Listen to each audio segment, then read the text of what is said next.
Hello and welcome to the SDG Cell podcast, where we spotlight changemakers, innovators, and visionaries working towards a better tomorrow. I'm Arun Varghese, and we couldn't be more excited to bring you our inaugural episode. Today, we dive into a story that is the perfect mix of innovation, sustainability, and entrepreneurship. We're talking about an idea that started with coconut leaf and grew into something extraordinary. A global movement that is transforming lives and reshaping how we think about eco-friendly businesses.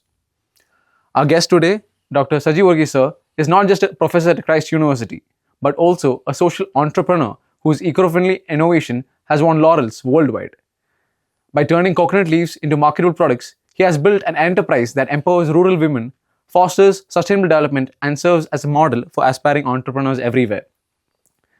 So whether you're an entrepreneur, an innovator, or just someone looking for an inspiration, stay tuned for this fascinating conversation. Let's get started. Sir, thank you for joining us today on our inaugural episode. It's the first episode of SDG Cell podcast. Thank you. Hi Arun, it's quite a privilege to be at your inaugural podcast. Thank you. And thanks for all your kind words as an introduction. Happy to be here. Sir, for our viewers over there, can you please explain about your Sunbird stores? What made you famous for this change-making innovation? Yeah, so if I have to do justice to Sunbird straws, I have to give a background of why Sunbird straws. Otherwise, it would just look like a product where we are trying to sell and make some money. It goes back to my own journey in Maharashtra, where I was teaching English at a very remote village. And teaching English as a UGC appointed professor was very comfortable. But all around I saw Vidarbha, the place where I worked, had the highest number of farmer suicides. I could see little children without any privileges. So that's when I asked this life-defining question. I might teach English for another 15, 20 years, but how will it make a tangible impact in the communities around me? So I took the path of innovations because I thought that through innovative products or services, we can create wealth-creating opportunities for our communities. And though I'm from English background, I decided to do small innovations. And that's how I developed straws, because I realized that plastic straws are such a huge scourge to our environment. And I was looking for a biodegradable alternative. And it was a blessing that it was in the campus of Christ University that when I saw the fallen coconut leaves, I thought, why can't we make them into straws? After an entire year of research and development, we created the world's first drinking straws. And our team of students developed the technology to make these straws. And we have created a private limited company where we employ women from rural areas to make these straws, and we sell them globally under the brand Sunbird. So that's pretty much how the whole thing began. And Sunbird straws is now offering biodegradable alternative to plastic, and also creating employment in our villages. Great, sir. That's really great, and it's lovely that you have been, providing on employment to rural households, and as well as brought the best alternative we can for plastic straws. True. So, but can I ask you, what brought you into this idea of straws? You could think of anything, but what brought you towards straws? Yeah, it was actually a conversation the previous day that happened. A gentleman had come from Netherlands, and we were talking about how innovations have to change and solve some of the global challenges that we are facing, particularly in the realm of environment. And he said, and it was he who actually motivated me when he asked me, can we do something about plastic straws? And the next day when I was walking in the campus, my eyes fell on these fallen coconut leaves. And it was like an epiphany moment. I took these leaves to my home and did some simple experiments, and we made the straws. So I actually do not have an answer why I started with straws, but as I said, I gave the deeper answer about why I started innovation at all. It was actually not about the straw; it's about how much of a meaning we can contribute to our communities. So that's so. Maybe tomorrow. So we are not about straws. We are about making an impact. Straws just happen to be one of them. There may be many other products or services which might come with a larger goal of providing employment and income opportunities to our communities. So straws just happened, I would say. Okay. So your main intent was, can I say your main intent was to make an impact Exactly. and not, so entrepreneurs just came along the way and it wasn't your main idea. Exactly. Yeah. So because just being an innovator also doesn't make much sense unless I can convert it into Profitable business. a profitable business where I can employ women from the rural areas. Thankfully, today we have 103 women working in 5 villages in Kerala, Karnataka, Tamil Nadu. So that for me is the larger focus. Product, of course, straw is also we have made a product which is very efficient, which is very aesthetically also pleasing. But more importantly, it's about how much of an impact we are making, contributing to our community. Correct, sir. Well said. So you're a professor at Christ University, teaching English to students. You being from an English background, how did you incorporate technology into this? Right. That's a good question. Though I'm from English background, as I said, what was important was the intent. Intent was about neither technology. See, technology is just an enabler, right, to further our intent. So my intent was to make a difference, and I could, though without a technological background, I could still invent a straw, because all it required was steaming and rolling it. But then it was our team which created the magic. So it's not dependent on one person. It's not a one-person magic. It's a collaborative effort. So Chirag is one of the students who has joined us. Sandeep is another student who has joined us. And Jobin and Anup are two people from technology who joined our company, and they created the machines to roll out these straws, right? So it doesn't matter. Let's say I don't think somebody who starts an airlines company knows to drive a plane. But you can always get the team together, right? So that's how it works. And then second part is about how do I integrate technology into a social impact company, because the general assumption is that if I bring technology in, I'm actually throwing people out of work. Yes. But you have to understand that ours is a product which is needed in humongous numbers, right? So we did have those tabletop mechanical devices. The cycle time was 45 seconds per straw, but we were getting good visibility. There were orders pouring in. If we had continued with that mechanical technology, we would not have been able to scale, right? So to make the company sustainable, scalable, and for the women to continue to work, we had to upgrade technology. And the beautiful part of it is that as we upgraded technology from that tabletop to a conveyor system, we brought down the cycle time from 45 seconds per straw to just 2 seconds per straw. And now we have, again with orders pouring in, we have now got the third generation machines where we can make around 120 straws in a minute. That's two straws in every minute. Yeah.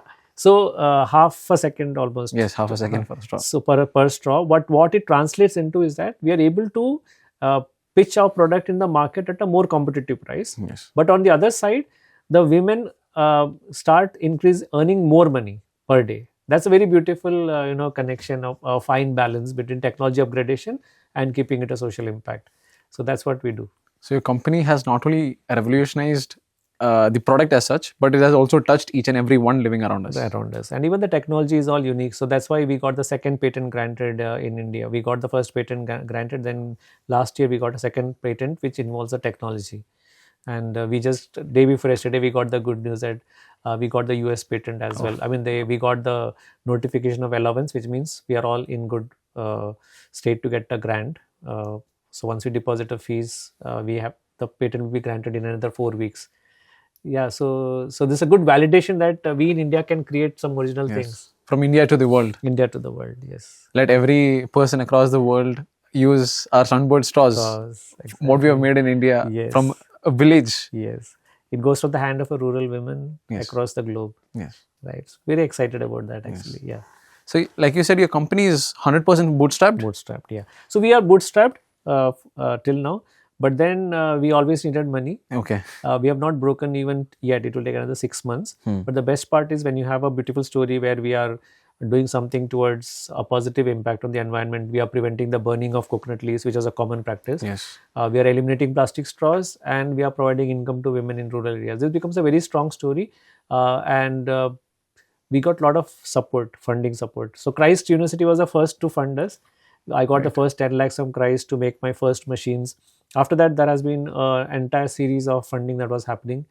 Swiss Re is a reinsurance company in Switzerland, Hmm. which selected us for the Shine Entrepreneur Award in 2020, and they funded us. They did a follow funding 3 months back.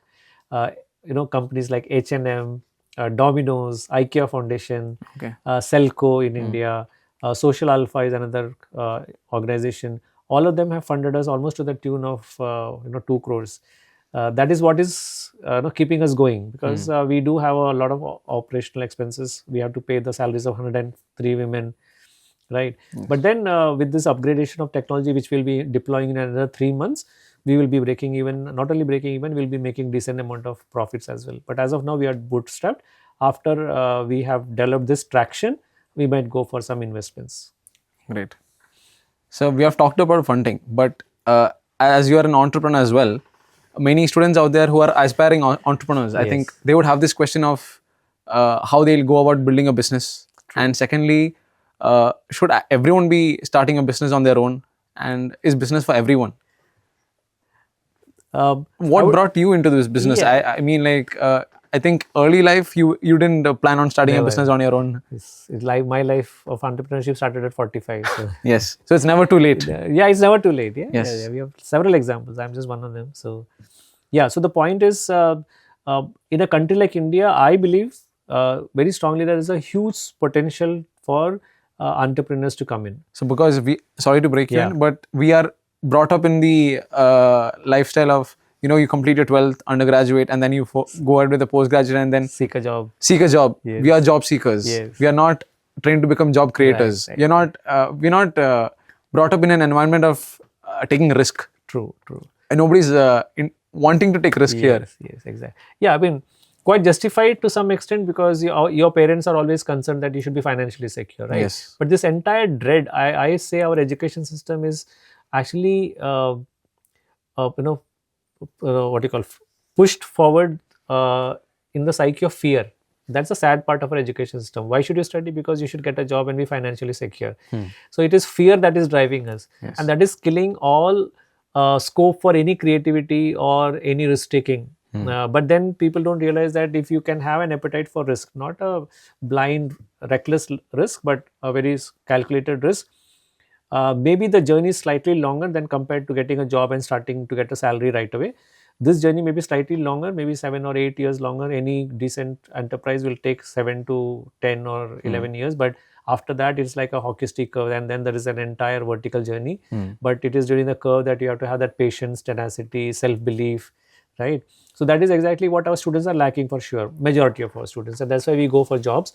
But I would say India is a place with, India itself is a huge market. Yes. Right. Yes. Plus, India being an agri-based company, agriculture-based country, there is a huge scope in this new scenario where we are facing global challenges, particularly in the area of environment.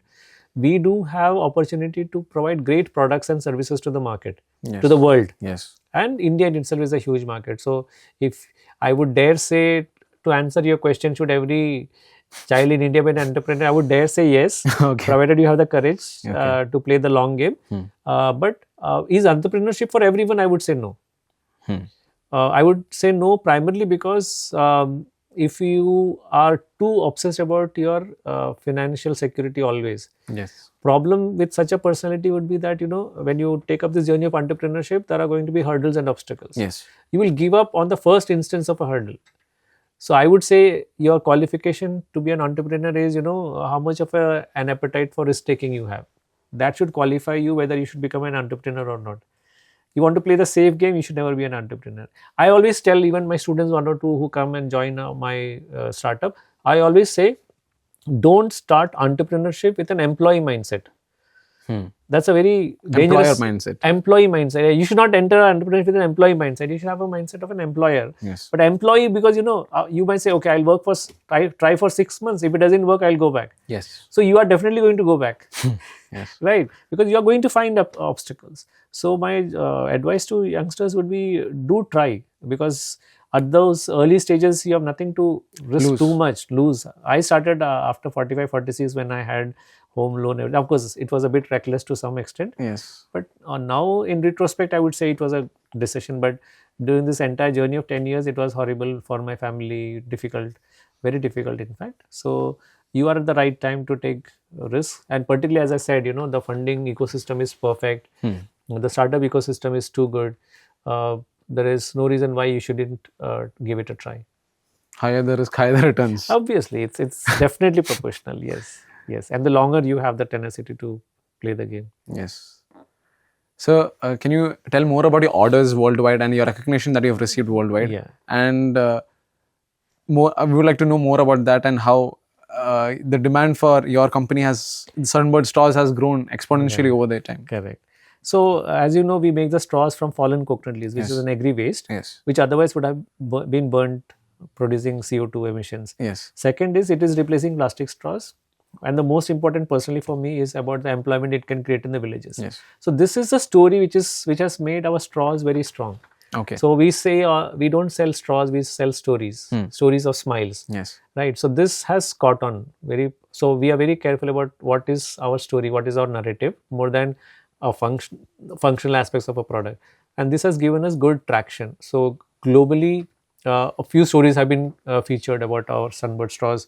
We were on Humans of Bombay, we were in Better India and a few television channels, and we got orders from 25 countries. In fact, we could not send it to all of them. We could send our samples to 10 countries, and we have potential orders to the tune of like 3 million straws every quarter. So that's the kind of orders. We already started supplying to Spain on a regular basis. Netherlands, we just started. Canada, we are just beginning. Middle East, we have started getting some orders now, potential orders. But in Bangalore and Goa, we are sending huge consignments. So we do have a decent orders across the globe, and that actually translates into the kind of opportunity we can create for employment generation across 11 states in India, including Lakshadweep, Andaman Nicobar Islands. We were there at all those places. So when we say that we have these huge orders, what excites me is the potential to create opportunities for our communities across India. And going forward, we will be available globally also in terms of production. So yeah, so the future looks good. Only we have to be calm, composed, and move ahead with a lot of clarity of thought. Okay. So, but recently, regarding the quality issues of biodegradable straws, the US government had revoked the ban on the usage of this biodegradable straws, and they have allowed the usage of plastic straws. So, what would you like to comment on that? The first thing I would like to tell was that they haven't heard about Sunbird straws. So, we'll be sending out a samples. I'm talking on a very serious note. Okay. We'll be sending out to White House. To White House. We'll be sending it to White House. That being said, we all know that no matter what is being said or what decision has been taken, plastic straws is one of the fourth or fifth largest polluters of our oceans. And that truth cannot be effaced just because that decision has been revoked, because it is a petroleum product. Yes, it leaves a huge carbon footprint. So you can never justify that. Only thing is you need to give effective and efficient alternatives. And I'm very confident that we have a product and we can produce in humongous numbers to replace the plastic straws. So we are very confident we'll keep going forward with what needs to be done. Right, we have to move forward in terms of keeping our planet safe. Such decisions, of course, are taken because of several reasons, right? But then I believe that if the world has to survive, if the planet has to survive, we need wisdom has to prevail. Yes, right. So that wisdom is what we are moving with, and that will ultimately prevail. Sure. So one day, everywhere in America and around the world, let them use our Indian made Sunbird straws. Yes. And so, considering the huge demand, are we talking to a future billionaire over here? Yeah. When you say that, it might look a little overconfident and haughty to say that, but I would want to say audaciously, I want to say yes. Yes, because as I said, I want our students, particularly in India, not to have this just the placement mindset and you are super excited when a company hires you with, let's say, 20, 25, 35 lakh package. Yes. I believe that's a very narrow mindset to work with. Even, my idol and my inspiration, that is Dr. Abdul Kalam, he has said that small aim is a crime. Yes. So to motivate my students, yes, I say that, we want to be billionaire philanthropists. We want to be billionaires, but we have to be aware about what we want to do with the billions, right? It has to impact communities and not just, fill our coffers. Yes. That is a very poor reason to be a billionaire. If I have to just, increase my bank balance. Yes. That being said, I want students to have an abundance mindset. You can do anything, you can be anything, right? Why to move in this narrow mindset out of fear that let me just make myself financially secure with a 25-30 lakh package. That is why I would audaciously want to say that yes, you are talking to a startup which is aspiring to be a billionaire company, a unicorn. But at the same time, we are happy to be cockroaches also, right? Because we need to learn to survive as well, even the adverse circumstances. So I love to call myself a cockroach, but then our startup with young people in the startup aiming to be billionaires, billionaires who have a purpose. Yes. All the very best for that, sir. So, like you said, rightly mentioned, it's not always about creating a profitable venture. It's also about creating an impact of people, purpose, and serving to the society at the end of the day. Yeah.